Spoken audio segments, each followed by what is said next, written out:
Police स्टेशनच्या हद्दीमध्ये विटा MIDC परिसरात काही संशयास्पद हालचाली असल्याचं आम्हाला माहिती पडलं।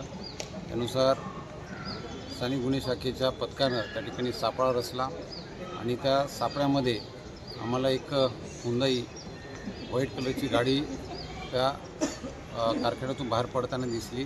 त्या गाडीचा पाठलाग करून जेव्हा आम्ही त्या गाडीतील व्यक्तींना त्यांच्याकडे असलेल्या मालाबाबतची खात्री केली तर त्यामध्ये MD सदृश्य पदार्थ आम्हाला व्हाईट पावडर सापडली।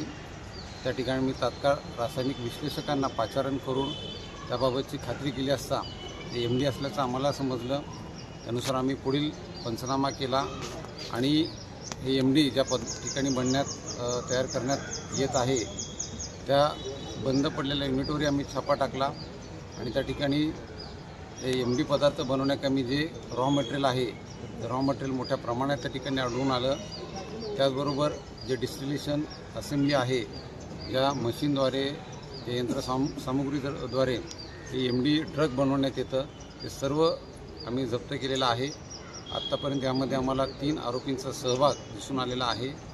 त्याच्यात आणखीन पुढं काही धागेदोरे असतील त्याकरता वेगळे पथकं तयार करून आम्ही ती रवाना केलेली आहेत आणि लवकरच त्यामध्ये आणखीनही आरोपी निष्पन्न होतील। या झालेल्या कारवाईमध्ये एकूण 14.5 किलो तयार MD ड्रग्स त्याचबरोबर त्याला लागणारं जे रॉ मटेरियल आहे आणि बाकीची यंत्रसामुग्री आहे सर्व जप्त करण्यात आली, ज्याची किंमत साधारणतः 29.5 कोटीपर्यंत आहे।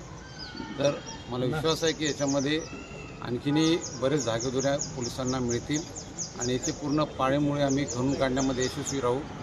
या ठिकाणी जे माझ्या पथकाने कामगिरी केली आहे त्या सर्व अधिकाऱ्यांचं नामलदारांचं मी या ठिकाणी कौतुक करतो, अभिनंदन करतो आणि याच पद्धतीने आम्ही पुढं काम हे चालू ठेवणार आहोत आणि याच्या शेवटपर्यंत आम्ही जाणार आहोत। धन्यवाद।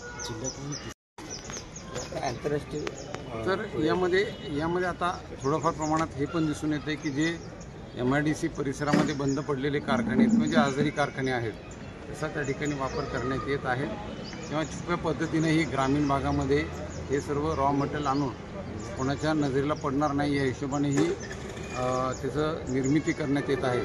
तर आम्ही सर्व ग्रामीण भागातील पोलीस पाटील असतील, आमचे गुप्त बातमीदार असतील, आमचे सर्व पोलीस स्टेशनचा स्टाफ असेल यांनाही सूचना दिलेल्या आहेत। असं कुठेही संशयास्पद हालचाली दिसत आहेत, काही व्यक्ती आपल्याकडे दिसून येत आहेत तर तात्काळ माहिती घ्यावी आणि त्याच्यामध्ये जर काय असेल तर आम्ही कारवाई करत आहोत।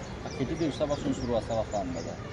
हे आता जी तपासामध्ये माहिती पुढे येत आहे ते नुकतंच त्या ठिकाणी ते युनिट बंद पडलेलं भाडे तत्वावर घेण्यात आलेलं होतं। त्या साधारणतः 1 महिन्यापासून ते त्या ठिकाणी भाड्याने घेण्यात आलं होतं। पूर्ण त्यांना सेटअप त्या ठिकाणी लावण्यामध्ये किती वेळ गेलेला आहे, किती त्या ठिकाणी मॅन्युफॅक्चरिंग झालेलं आहे हे सर्व तपासामध्ये निष्पन्न होईल।